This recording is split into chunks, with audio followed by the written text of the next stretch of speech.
Let's be honest. When you first look at the Velvet Shade, you probably think one thing: clout and courtesans. They're draped in silk. They run the most glamorous and probably most expensive club in Kaifeng.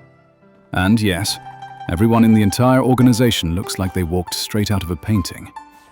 And this obsession with beauty isn't just vanity. It is the literal price of admission.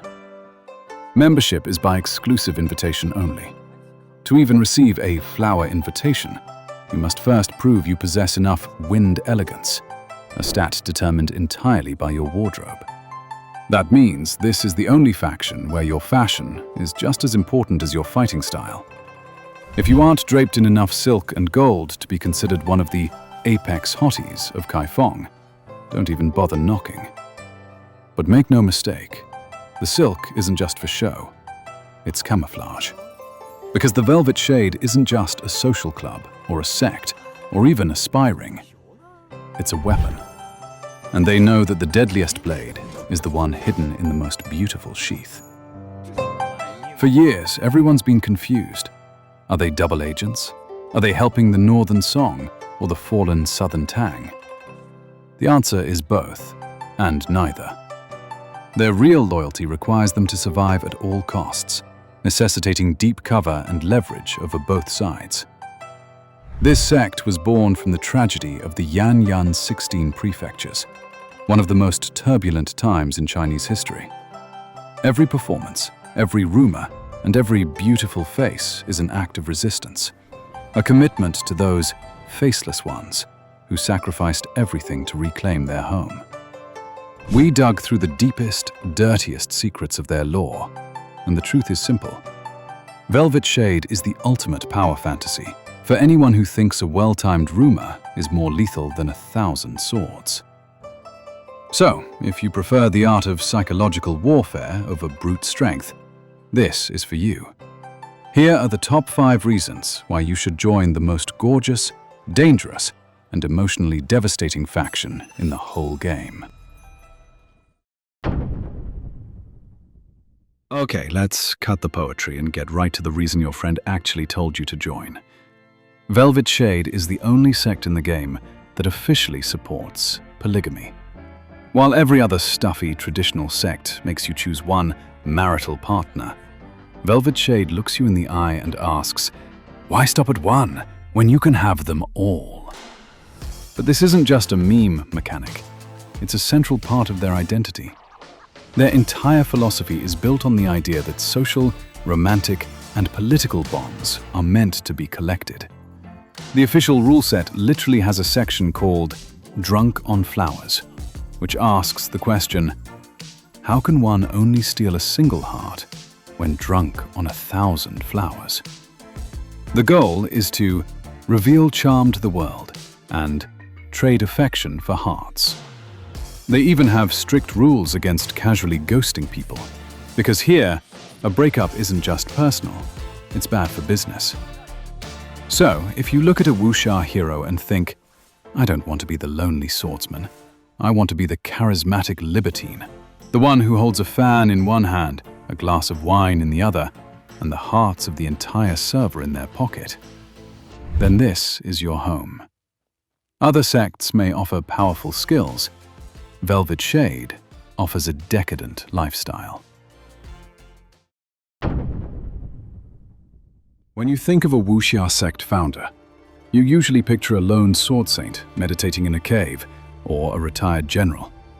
The founder of Velvet Shade, Song Ruyen, is the exact opposite. She was the historical Empress Song Fujin, the literal grandmother of the Southern Tang's final ruler, Li Yu. But she didn't start on a throne. She started as a courtesan, mocked by the very southern nobles she would later come to destroy. So how does a mocked courtesan found a sect? She commits a coup. In the infamous Guangling incident of 918 AD, Song Ruyen didn't challenge her bullies to a duel. She didn't lift a sword. Instead, she guided the hand of the powerful general Shu Jihao to assassinate his rival and seize the court. The history books say the rebels were eradicated overnight. but the whispers speak of the Velvet Shade's hidden hand behind the blade. She didn't just survive the people who mocked her.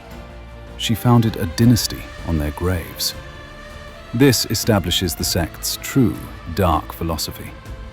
Martial arts might be powerful, but the ultimate technique is owning the person holding the weapon.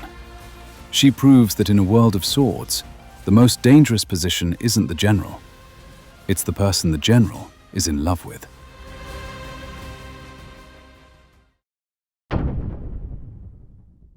Fast forward to the current timeline, and that ancient philosophy has evolved into a terrifyingly modern business model.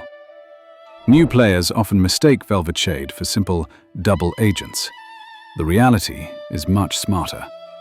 They don't play both sides. They play the board. They present themselves as a cultural hub, but under the hood, they are a fully weaponized intelligence agency. Their agents run the city's nerve centers, including the Dongfeng Tower, the game's newspaper. This means they control the one thing more dangerous than an army: the narrative. The perfect example of this soft power is the historical Gu incident. When an arrogant northern Song diplomat named Gu came to threaten the south, Velvet Shade didn't assassinate him. That would be too messy. Instead, they deployed a honey trap. They sent their agent, Qin Rulan, to seduce him into writing a compromising love poem. Then, the moment he stepped into the royal court to make his demands, she walked out and sang his own dirty poem in front of the emperor. He was publicly shamed, his political leverage was vaporized, and a potential war was averted, not by soldiers, but by a song.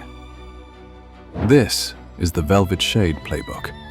They sell you a beautiful night, they collect your secrets, and then they weaponize them.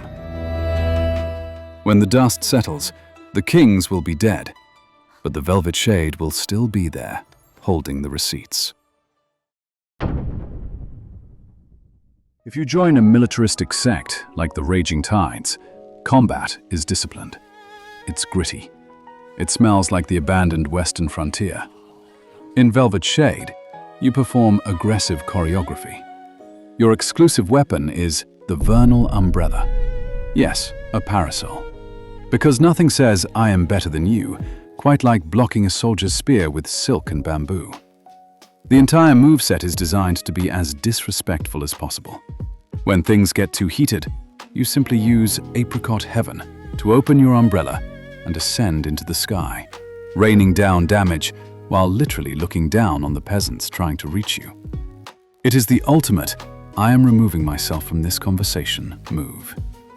And if they do manage to get close, you hit them with Spring Sorrow, firing a single flower petal at their face with enough force to leave them paralyzed for 3 seconds. But the true height of arrogance is the unfading flower technique.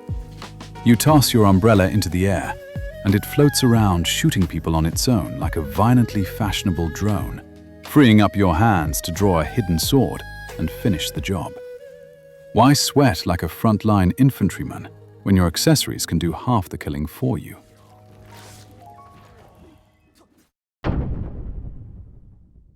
Finally, we must speak of the soul of the faction. And to understand the soul, you must understand the heartbreaking contrast between its two mothers. The founder, Song Ruyen, was a conqueror. She was a ruthless woman who weaponized love to gain power. The current leader, Zhou Qiang, is the exact opposite. She is using that power to protect a love that is already doomed. Zhou Qiang is the historical Empress Zhou, the wife of the Southern Tang's last ruler, Li Yu. She isn't fighting for ambition like the founder did. She is fighting for survival.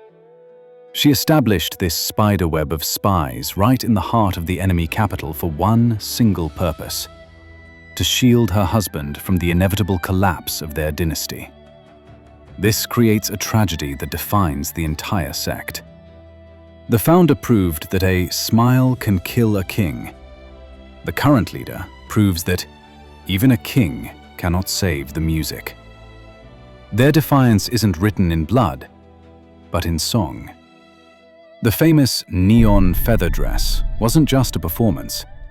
They reconstructed this lost masterpiece together, and she famously danced it for him in the falling snow.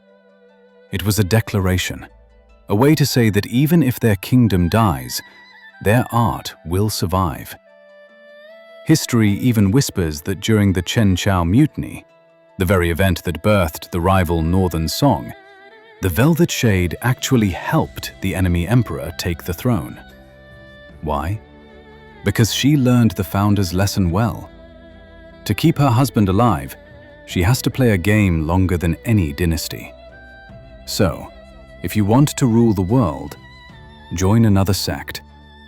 But if you want to play a faction that is willing to burn down the capital for the sake of a lost king and a perfect love story, join the Velvet Shade. Because the most dangerous sect doesn't serve power, they serve memory. And that's the real truth behind the most beautiful and terrifying organization in the game. It looks like a high-end club, but it's a deep state network run by loyalists who fight with poetry and scandal. We dug deep into the Chinese internet for the lore on this one, so if I missed any details or translation nuances, let me know in the comments. With Velvet Shade finally joining the global sect roster, I have one question left. Will you stick to your rusty blade? Or are you ready to join the most lethally gorgeous faction in the game? If you enjoyed this video, please consider dropping a like. It genuinely helps me out more than you know. And if you want to see more deep dives into the world of where winds meet, consider subscribing. Until then, I'll see you in the next one.